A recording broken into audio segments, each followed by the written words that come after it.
সময় বদলায়, দিন বদলায়, সাথে মানুষেরও বদলে যায়। মানুষের জীবনে একটা সময় আসে যখন মানুষ সময়ের দাহনে পুড়ে পুড়ে ছাই না হয়ে শক্ত কয়লায় পরিণত হয়।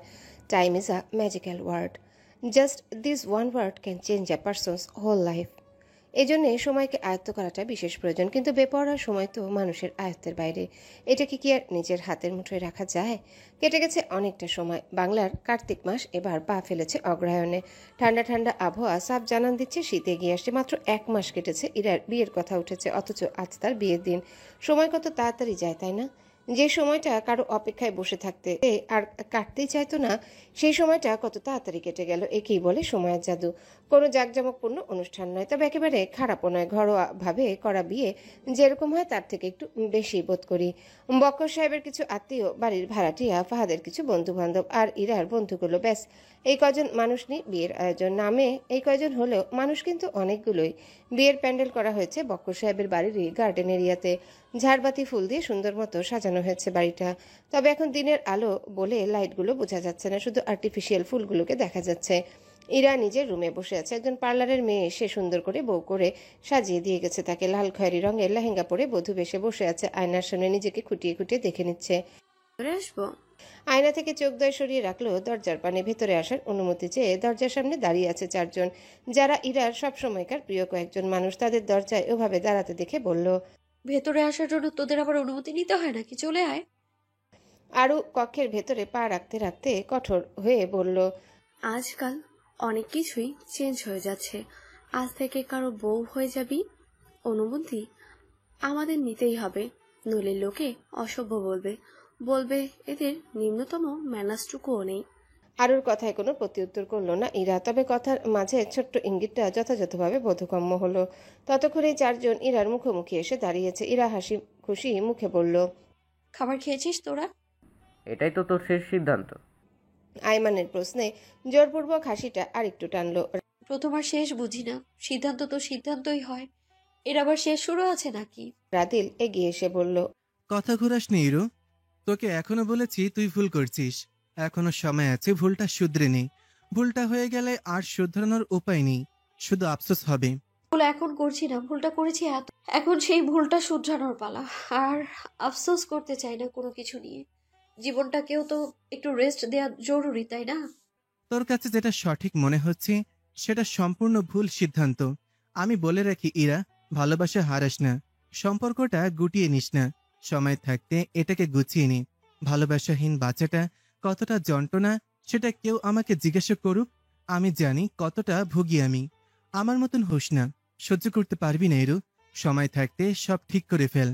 তোর কাছে ভালোবাসার পরিবর্তে ভালোবাসা ছিল রাদিল, প্রতারণা নয়। আমার ক্ষেত্রে আমি প্রতারণা পেয়েছি। তোর কাছে ভালোবাসা হারিয়ে বাঁচাটা যুদ্ধ, আমি জানি সেটা, কিন্তু আমার কাছে এটা একটা খেলা মাত্র। আমি আমার তরফ থেকে সবটুকু দিয়েছি, কিন্তু অপর পাশের মানুষটা থেকে তা তো পাইনি আমি। সেক্ষেত্রে আমি তার প্রতারণা বুকে পুষে শান্তিতেই সময় কাটিয়ে দিতে পারবো। আইমান বলল, তোর কাছে এটা যতটা সহজ মনে হচ্ছে, জীবনটা অতটাও সহজ নয়। মুখে বলা আর কাজে করার মধ্যে আকাশ পাতাল তফাৎ। এখন জেদের বসে করছিস ওগুলো, একটা সময় তোকেই ভুগতে হবে। ইরা এই প্রসঙ্গটা বদলাতে চাইল। এই নিয়ে কথা বলতে আর ভালো লাগছে না, তাই কথা ঘুরিয়ে বলল, আচ্ছা, ওসব পরে দেখা যাবে। আগে বল, তোরা খেয়েছিস? তাড়াতাড়ি গিয়ে খেয়ে আয় আগে। ইরার প্রসঙ্গ পাল্টানোটা সবাই বুঝলো। আইমান রাগ নিয়ে বলল, যা ইচ্ছে কর। আর কিছু বলল না। হতাশ শ্বাস ফেলে বেরিয়ে গেল রুম থেকে, কিন্তু আরু গেল না। আরু ওদেরকে যেতে বলে বলল, তোরা যা, আমি আসছি। সবাই রুম থেকে চলে যাওয়ার পরও কিছুক্ষণ নিস্তব্ধতা বিরাজ করলো রুমে। ইরাই বলে উঠল, কি হয়েছে, গেলি না কেন ওদের সাথে? ভেঙে দিই রু, আমার ভাই এরকম নয়। পৃথিবীর সবার কাছেই তো তার ভাই সেরা হয়, আরো তোর কাছেও তোর ভাই সেরা। আরু হতাশ শ্বাস ফেলে। কোনো কিছুতেই ইরাকে বোঝাতে পারছে না। বোঝাতে পারবে কি করে? ফাহাদ ফিয়া যে দিনের পর দিন মিথ্যে বলে বলে বিশ্বাস নামক জায়গাটায় অবিশ্বাসের বীজ বুনে দিয়েছে, যেটা থেকে জ্বর ছড়িয়ে পড়েছে সর্বত্র। সেই জ্বর কি সহজে ছেঁড়া যায়? আরু কণ্ঠে দ্বিগুণ হতাশা নিয়ে বলল, তোকে আমি কি করে বোঝাই তুই ভুল করছিস? আচ্ছা ঠিক আছে, বুঝেছি। এখন যা ওদের কাছে, ওদের কি লাগবে দেখ। তুই বাড়ির বড় বউ না, যা গিয়ে দেখ। আরও আর কিছু বলতে পারল না, চটপট করে উঠে চলে গেল। তার নিজেরই ভালো লাগছে না আর এগুলো বলবেই বা কি। আর তার ভাই তো তাদের খোঁজ খবরই নেয় না, কি বলবে আর ভাইকে নিয়ে। আর কত সাফাই গাইবে, এখন যত যাই বলুক সবার কাছে তো মিথ্যেই মনে হবে, কারণ সব প্রমাণ তো তার ভাইয়ের বিরুদ্ধেই।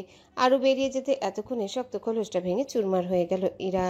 সবার বুঝকে তোয়াক্কা না করা মেয়েটা এখন ঝরঝরিয়ে কেঁদে দিল। দিন শেষে সেও তো রক্ত মাংসে গড়া মানুষ, তার বুকটাও তো ফাটে। মনে হয় বুকের ভেতরের অদৃশ্য যন্ত্রটাকে কেউ ছুরি দিয়ে হাজারবার জখম করছে, যেটা না ছোঁয়া যাচ্ছে না দেখা যাচ্ছে, শুধু অনুভব করতে পারছে সেই মানুষটা যার ভেতরটা জখমে জখমে শক্ত ঘা হয়ে গেছে। ভালোবাসা একটা অদ্ভুত নাম, যেটা মানুষের জীবনে আসে তো 2 দিনের জন্য, কিন্তু জখম রেখে যায় সারা জীবনের জন্য। সেটাই কোনো মলমেও কাজ হয় না। ভালো যখন বেসেছ তখন তোমাকে ব্যথা ভোগ করতেই হবে।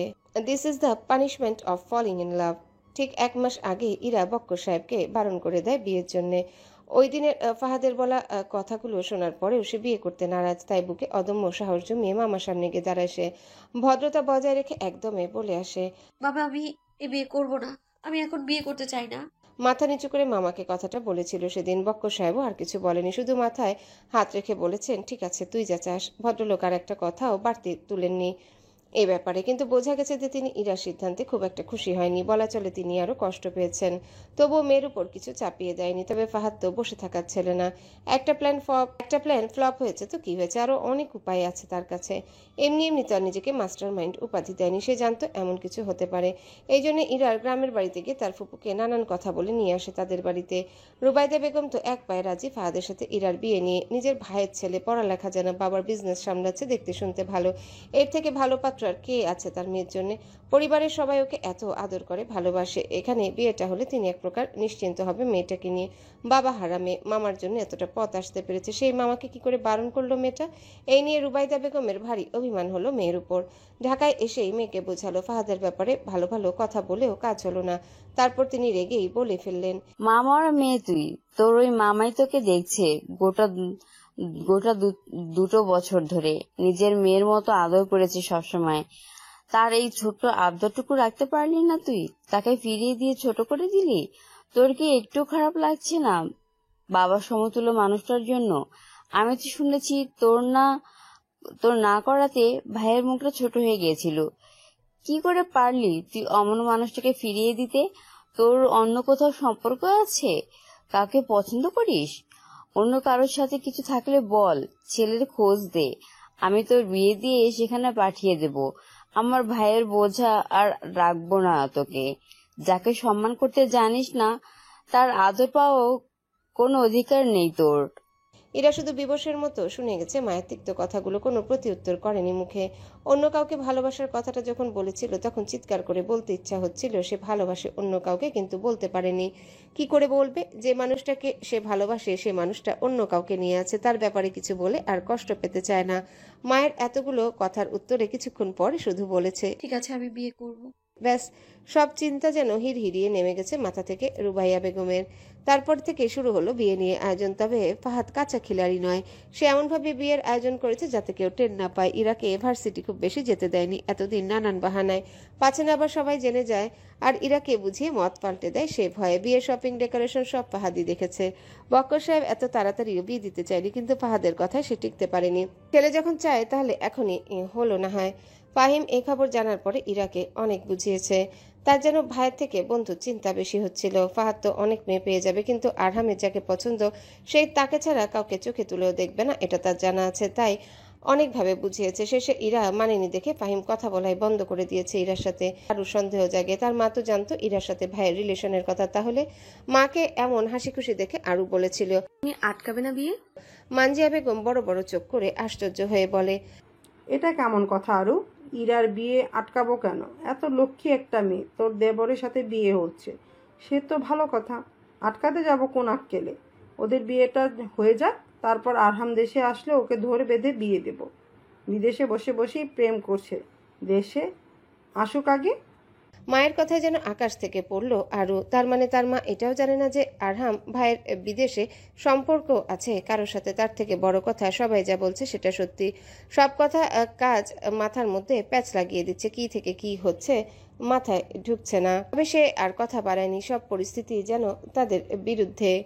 গধূলি লগ্ন, একটু পরেই সন্ধ্যা নামবে আকাশে। আজ প্রকৃতিও ভীষণ নিস্তব্ধ হয়ে আছে। একটু পরে ইরার বিয়ে পড়ানো হবে। তার বন্ধুদের সবার মন ভার, মনে হচ্ছে বিয়েতে নয় কারো 40 দাওয়াত খেতে এসেছে। আইমান সবার থেকে আলাদা হয়ে একটা জায়গায় এসে দাঁড়িয়ে আছে। তার পরনে মেরুন রঙের পাঞ্জাবি, হাতে কোকের ক্যান।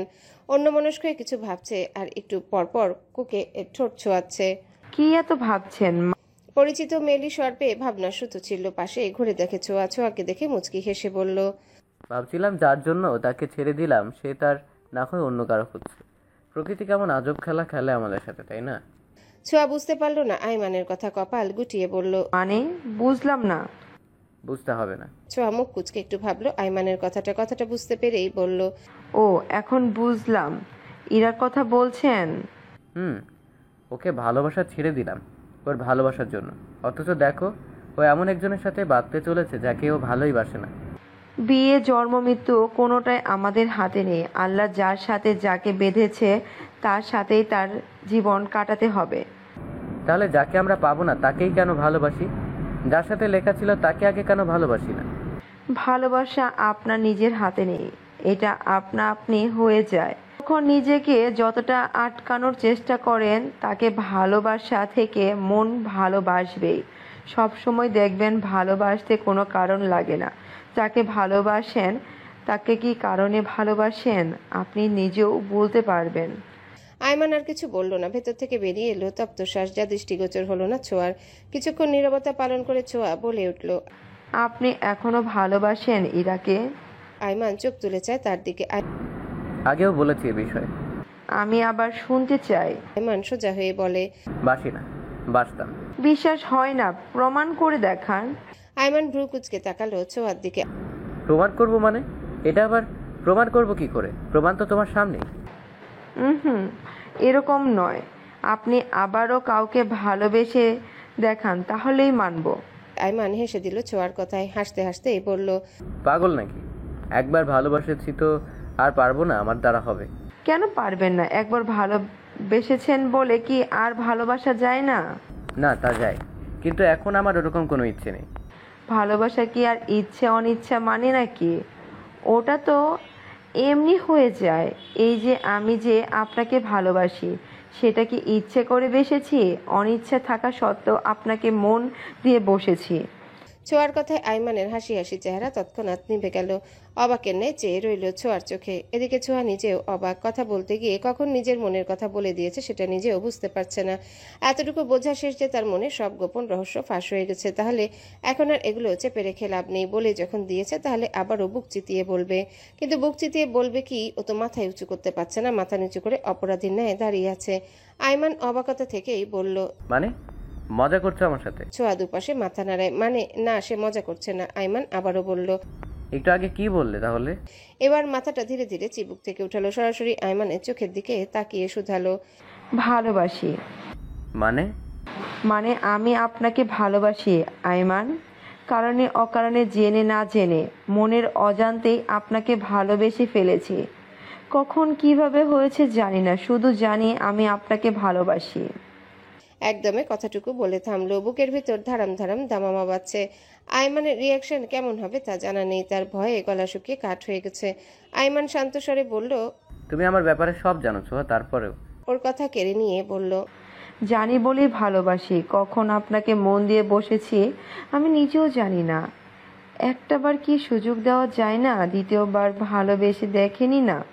কথা বলতে বলতে কণ্ঠটা অসাড় হয়ে আসে।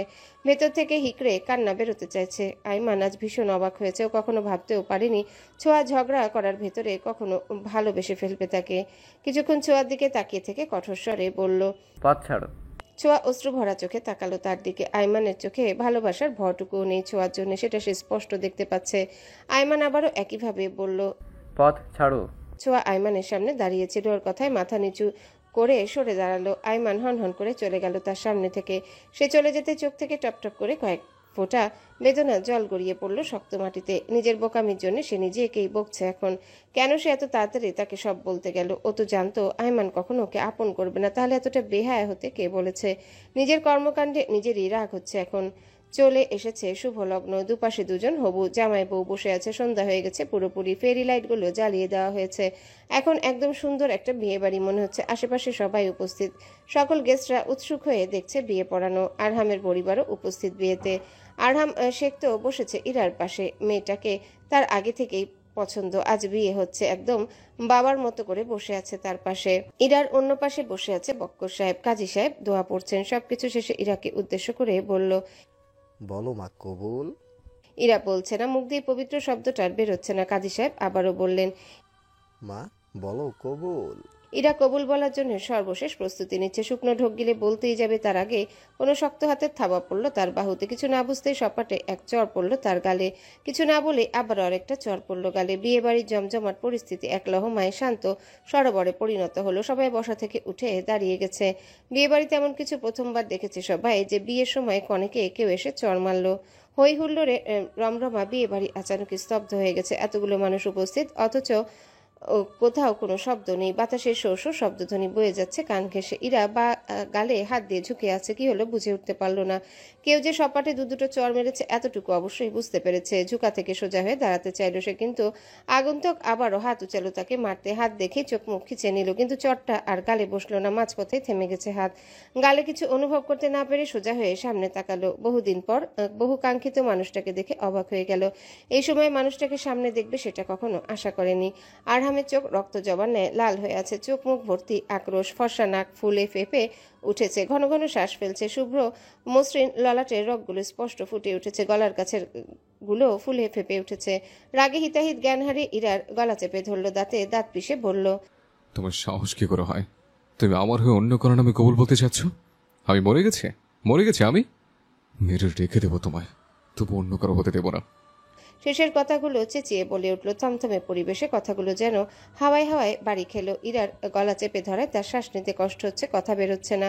পাশ থেকে আরহামের বাবা ছেলের হাত ধরে বলল, আহরাম কি করছো এগুলো? ছাড়ো ওকে, ছাড়ো।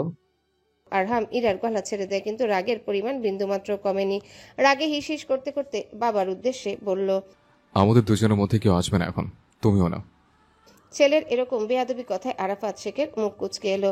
এরকম বিহেভ কেন করছে সেটা এখনো পুরোপুরি বোধগম্য হচ্ছে না কারোরই। আরহাম ইরার হাত ধরলো শক্ত করে, ওকে এখনই এখান থেকে নিয়ে যাবে, কিন্তু মাঝে বিপত্তি বাঁধালো ফাহাদ। ইরাকে ধরে রাখা হাতটাকে নিজে এসে চেপে ধরলো। বুকে ভয় নিয়ে উপরে ফিট থেকে বলল, আপনি আমার হবু বউকে এভাবে মারতে পারেন না, ছাড়ুন ওকে।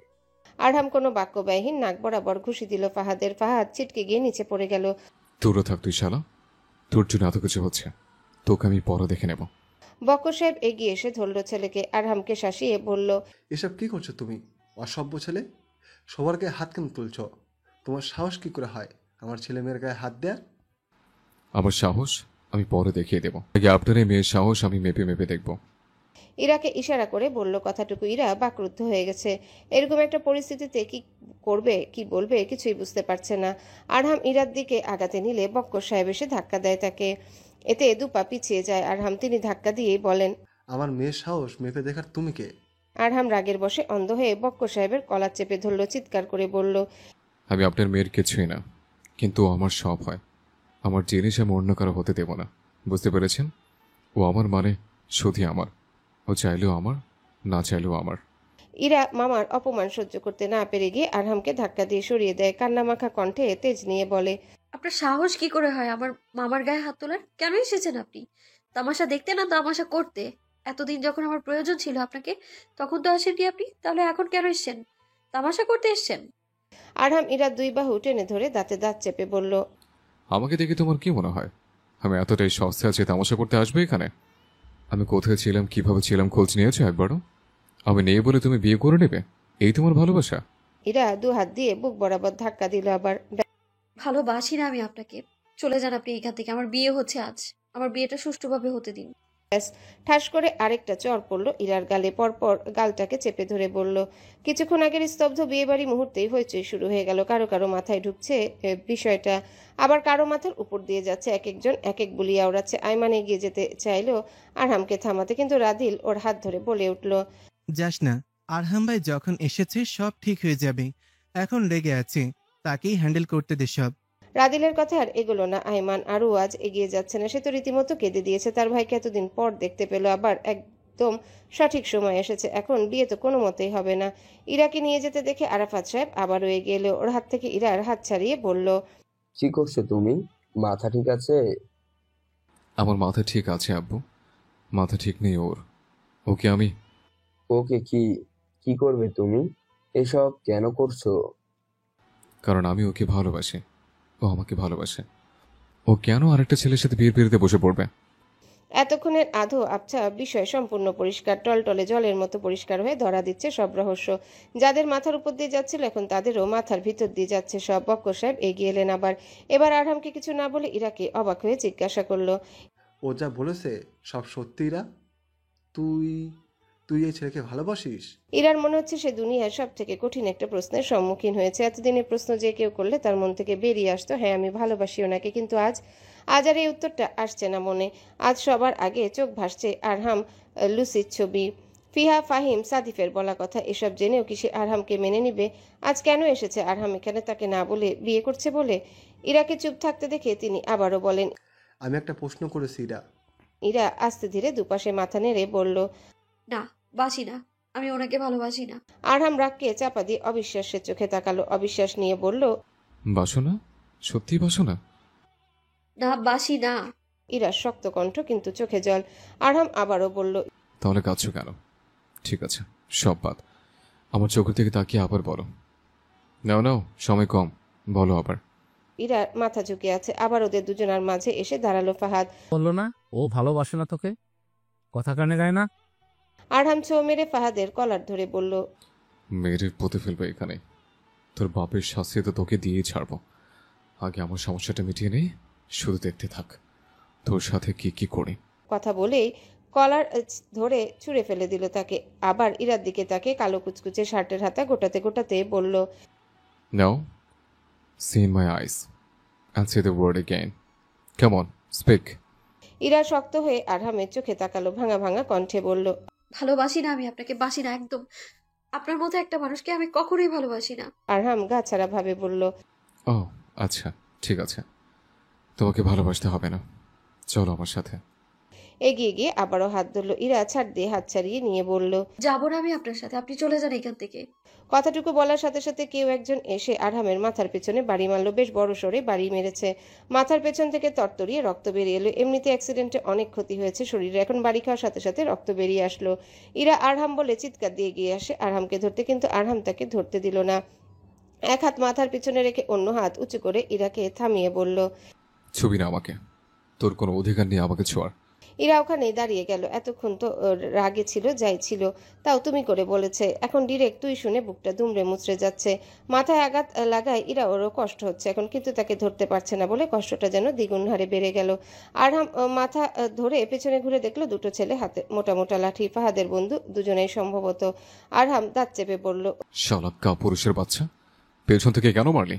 ওইখান থেকে একটা ছেলে লাঠি নিয়ে আবারও মারতে যায় ওকে। ছেলেটা মারার আগেই তার বুক বরাবর দেয় এক লাথি। লাথিকে ছিটকে পড়ে যায় নিচে। শুরু হয়ে যায় এক দফা মারপিট। দুটোকে ধরেই মারছে। আরহামের বাবা আহাজারি করে আরহামকে শুধিয়ে বললেন, আরাম, মারপিট করো না, তোমার ক্ষতি হয়ে যাবে। মাত্র হাসপাতাল থেকে ফিরেছো তুমি।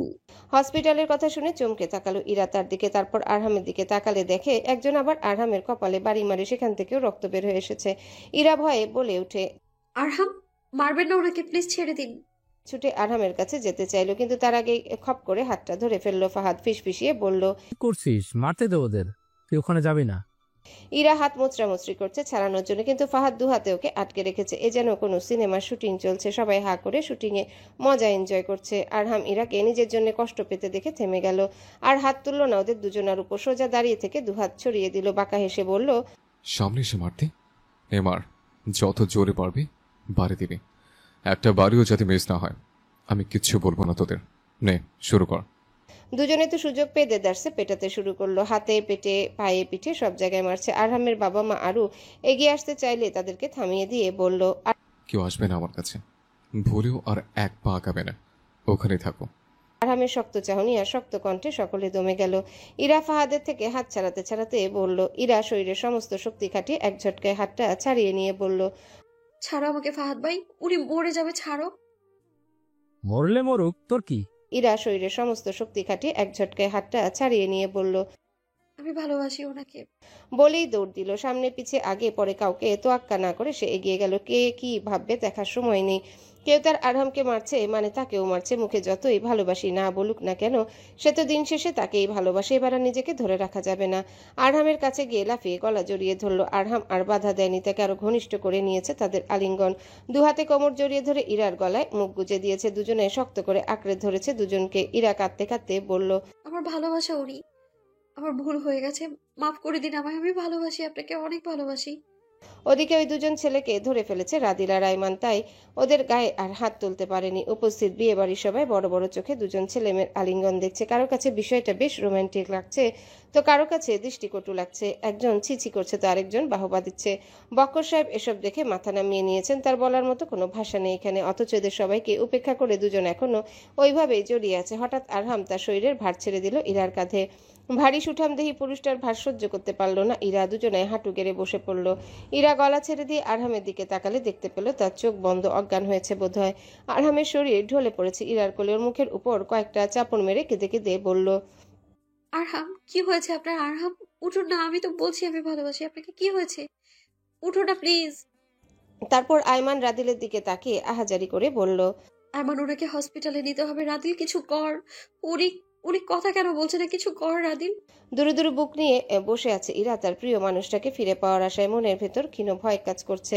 কখন সে ফিরবে তার কাছে, কখন একটু দেখতে পাবে তার কাছে। একবার ক্ষমাও তো চাইতে হবে। না বুঝে না জেনে কত বড় ভুল করেছে এখন হাড়ে হাড়ে টের পাচ্ছে। কেঁদে কেটে চোখে মুখের বেহাল দশা করে ফেলেছে। বিয়ের সাজ পুরোই নষ্ট করে ফেলেছে। খোপা করা চুলগুলো সামনে থেকে অগোছালো হয়ে লেপ্টে আছে মুখ জুড়ে। চোখের কাজলটাও লেপ্টে গেছে কান্নার দরুন। হসপিটালের করিডোরে ভিড় করে আছে প্রায় 8-10 জন মানুষ। আরহামের বাবা মা, আরু, ইরা, রাদিল, আইমান, শুভ, রাফি সকলে উপস্থিত। সবার মনে আতঙ্ক আরহামকে নিয়ে। আরহাম তখন অজ্ঞান হয়ে যাওয়ায় সবাই তাকে ধরাধরি করে নিয়ে আসে হসপিটালে। ইরাকে ওখানে রাখা যায়নি, সেখানে চলে এসেছে। আসার পরে জানতে পেরেছে বিগত 1.5 মাসের সব ঘটনা। অ্যাক্সিডেন্টের প্রায় 1 মাস পর আরহামের জ্ঞান ফেরে। বড়সড় দুর্ঘটনা হওয়ায় শরীরে প্রায় অনেক জায়গায় ইনজুরি হয়েছে। 1 মাস পর জ্ঞান ফিরলেই তার সুস্থ হতে প্রায় 15 দিন লেগে যায়। তবুও সে এখনো পুরোপুরি সুস্থ নয়। ওইখানকার ডাক্তাররা তাকে আরো কয়েকদিন রাখতে চেয়েছিল, কিন্তু ইরার বিয়ের খবর শুনেই সে ছুটে চলে আসে। সাদিফকে পুলিশ কাস্টাডিতে নেওয়া হয়েছে। এসবের পিছনে যে সাদিফই ছিল তা ধরে ফেলেছে সবাই। কারণ যে ট্রাক ড্রাইভারকে দিয়ে অ্যাক্সিডেন্ট করানো হয় তাকে ধরা হয়েছে। সেই সপাটে বলে দিয়েছে সাদিফের কথা। এখন সাদিফের মুখ থেকে আসল কালপিটের নাম জানতে পারলে কেস খালাস। শুভর মুখ থেকে এসব কিছু জানতে পেরে সে কি কান্না। ইরার কারো মিথ্যে প্ররোচনায় পড়ে কত বড় ভুল করতে যাচ্ছিল সে। নিজের ভালোবাসাকে বিশ্বাস না করে বিশ্বাস করে বসেছে কিছু প্রতারকদের মিথ্যে অভিনয়ে। মিথ্যে জালে ফেসে কত ঘটনা ঘটিয়ে ফেললো সে। নিজের মানুষকে অবিশ্বাস করলো, মামার বিশ্বাসকে ভেঙে টুকরো টুকরো করলো, পরিবারের সম্মান খোয়ালো এত মানুষের সামনে। এসব বিশ্বাস না করে আরহামকে বিশ্বাস করে ভরসা করে আর কয়েকটা দিন কাটিয়ে দিলেই তো সব ঠিক হয়ে যেত। নিজের ভুলগুলো বুঝতে পেরে লজ্জায় কুণ্ঠায় মাটির সাথে মিশে যেতে ইচ্ছা করছে।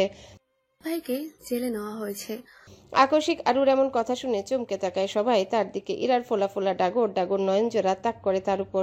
মুখে অস্পষ্টে বলে ওঠে, কেন? আরাম ভাইয়ের অ্যাক্সিডেন্ট উনি করিয়েছিলেন। আরুর কথায় সবাই অবাক হয়ে যায়। সবচেয়ে বেশি অবাক হয় ইরা। ফাহাদকে সে খারাপ বকে যাওয়া ছেলে ভাবতো, কিন্তু ও যে এতটা নিচ তা জানা ছিল না। তার মানে লুসির কথা থেকে শুরু করে সবকিছুই ফাহাদেরই পরিকল্পনা ছিল, আর কেউ ধরতেও পারল না। সবচেয়ে বেশি বোকা ইরাকেই বানালো। ভেতরে ভেতরে জেদ হচ্ছে। একবার সামনে পেলে ঠাটিয়ে একটা চর অবশ্যই মারবে, এরপর জিজ্ঞাসা করবে কেন এসব করলো। শুভ বলে ওঠে, আরহাম আমাকে আগেই বলেছিল এর পেছনে ফাহাদই আছে, শুধু যথেষ্ট প্রমাণের জন্য কিছু করতে পারেনি। আরাফাত সাহেবেরও যেন বিশ্বাস হচ্ছিল না কথাটা। তিনি অবিশ্বাস্য চোখে তাকিয়ে বললেন, কিন্তু ও কেন এরকম করলো? আহরাম ওর কি ক্ষতি করেছে? রাফি ফট করে বলে ফেলল, ও তো ইরাকে পছন্দ করত, কিন্তু ইরা ভালোবাসতো আরহামকে, এই জন্য এরকম জঘন্য কাজটা করেছে। দিনের পর দিন মিথ্যা বলে বলে প্রামের কাছ থেকে দূরে করতে চেয়েছে। এর মধ্যে মানজিয়া বেগম আরাফাত শেখকে উদ্দেশ্য করে বলে উঠলেন, সব দোষ তোমার। তুমি যখন জানতেই আমাদের ছেলেটা ওরকম অবস্থা, তখন কেন জানাওনি আমাদের? আমাদের জানালে তো আর ইরা ভুল বুঝতো না। ফাহাদকে আগেই ধরে ফেলা হতো, আমার ছেলেটাও এত কষ্ট পেতে হতো না। আহা, আমি কি করে জানবো এরকম কিছু হবে? সব বিশ্বস্ত মানুষরাই তো পিঠে পিঠে ছুরি মেরেছে। আমি তো তোমাদের চিন্তায় কিছু বলিনি। হ্যাঁ, এখন ভাল লাগছে তোমার? আমার ছেলে মেয়েদেরকে এত কষ্ট দিয়ে ভাল লাগছে? ভদ্রমহিলার অভিযোগে ইরা অবাক হয়। ভেবেছিল এসবের জন্য হয়তো ইরাকে বেশি দোষারোপ করা হবে। সব তো তার জন্যই হয়েছে, তাকে দোষারোপ করাটাই উচিত। কিন্তু মানজিয়া বেগম ইরাকে খারাপ করে একটা কথাও বলেনি, উল্টো মায়ের মতো তাকে সান্ত্বনা দিয়েছে, আশ্বাস দিয়েছে সব ঠিক হয়ে যাবে। তার এমন ব্যবহারে বরাবরের মতোই মুগ্ধ হচ্ছে সে। আসলে আরহাম মানুষটা যেমন তার পরিবারটাও তেমন। আজকাল এত ভালো মানুষ পাওয়া যায়। এই তো তার বিশ্বাসযোগ্য আপন মানুষগুলোই তাকে ধোঁকা দিল। কাকে বিশ্বাস করবে? তবে আরহামের পরিবারকে যেন চোখ বন্ধ করে বিশ্বাস করা যায়। ইরা শপথ নিল আর কখনো আরহাম বা তার পরিবারকে অবিশ্বাস করবে না। প্রায় 2 ঘন্টা পর আরহামের জ্ঞান ফিরে আসে। জ্ঞান ফেরার কথা শুনে সবাই হুড়মুড় করে ঢুকে তার কেবিনে। ডাক্তার বলেছে খুব বেশি ক্ষতি হয়নি, মাথায় তো আগে থেকেই চোট ছিল, এবার বাড়ি লাগায় সেন্সলেস হয়ে যায়। তবে এবার একটু রেস্টের প্রয়োজন তার। কয়েকদিন বাসায় রেস্ট করলে খুব দ্রুত সুস্থ হয়ে যাবে। আরহামের কপাল জুড়ে ব্যান্ডেজ করা, হাতের কবজিতেও ব্যান্ডেজ, হাতে স্যালাইন লাগানো হয়েছে। বেডে হেলান দিয়ে বসে আছে, গায়ের কালো রঙা শার্টে ছোপ ছোপ রক্তের দাগ। সবাই একে একে কথা বলছে তার সাথে, শুধু ইরা বাদে। সে একপাশে জুবুথুবু হয়ে দাঁড়িয়ে আছে, কারণ জ্ঞান ফেরার পর না একবার তার দিকে তাকিয়েছে আরহাম, আর না কোনো কথা বলেছে। শুভ, রাদিল, আইমানরা মিলে রেস্টের অজুহাতে সবাইকে বাইরে নিয়ে গেল। ডাক্তারের সাথে আবার কথা বলতে হবে। আজকে বাসায় নিয়ে যেতে পারবে কিনা সেটা তো জিজ্ঞাসা করা হয়নি, এমন অজুহাতে বাইরে নিয়ে গেলেন। তবে কারো বোঝার বাকি নেই যে কেন বাইরে নিয়ে যাওয়া হচ্ছে, তাই কেউ কোনো কথা না বলে বাইরে চলে গেল। যাওয়ার আগে ছোঁয়া মজা করে ইরার কানে ফিসফিস করে বলে গেল, তুমি এখানেই থাকো, খেদমত করো তার, আমরা চাই। ইরা বাইরে যেতে গিয়েও থেমে গেল। এদিকে দরজা দিয়ে বের হওয়ার সময় ধাক্কা লাগে ছোঁয়া আর আইমানের। দুজনে একসাথে বের হচ্ছিল, জায়গা ছোট হয়, একসাথে আটকে যায় দুজন। আইমান এক পলক ছোঁয়াকে দেখে গোমরা মুখে বেরিয়ে গেল। ছোঁয়া বিষণ্ণ মনে মাথা নিচু করে আস্তে আস্তে বের হয়ে গেল। মুখ ফসকে ওই কথাগুলো বলার পর থেকে আইমান এক প্রকার এড়িয়ে যাচ্ছে ছোঁয়াকে। ছোঁয়া এক জায়গায় দাঁড়ালে আইমান অন্তত পক্ষে 5 হাত দূরে দাঁড়াবে তার থেকে। আইমানের এমন ব্যবহার বারবার ক্ষত করে দিচ্ছে তার হৃদয়। এক সময় মনে হচ্ছে কথাগুলো না বললেই ভালো হতো। কিছু কিছু ভালোবাসা গোপনেই সুন্দর।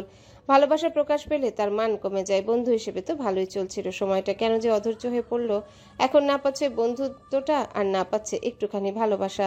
যে ভালোবাসা না চাইতে পাওয়া যায়, সে ভালোবাসায় কোনো আগ্রহ বা মায়া থাকে না। তবে দিন শেষে একদিন ঠিকই উপলব্ধি করতে পারে যে তার ভালোবাসাটুকু কতটা গভীর ছিল। কিন্তু আইমান কখনো সেটা বুঝতে পারবে কিনা তা জানা নেই ছোঁয়ার।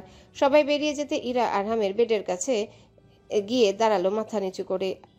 আরহাম এখনো তাকায়নি তার দিকে, অন্যদিকে মুখ করে আছে। ইরা বুঝতে পারলো তার অভিমান, তাই নিজে থেকে করুণ স্বরে বলে উঠল, হ্যালো বন্ধুরা, পরবর্তী পার্ট খুব তাড়াতাড়ি আসবে, তো সবাই অপেক্ষায় থাকো। আর চ্যানেলটি যারা এখনো সাবস্ক্রাইব করোনি তারা পরবর্তী পার্ট দেখার জন্য চ্যানেলটি সাবস্ক্রাইব করে রেখো। ধন্যবাদ সবাইকে, আমাদের সাথেই থেকো।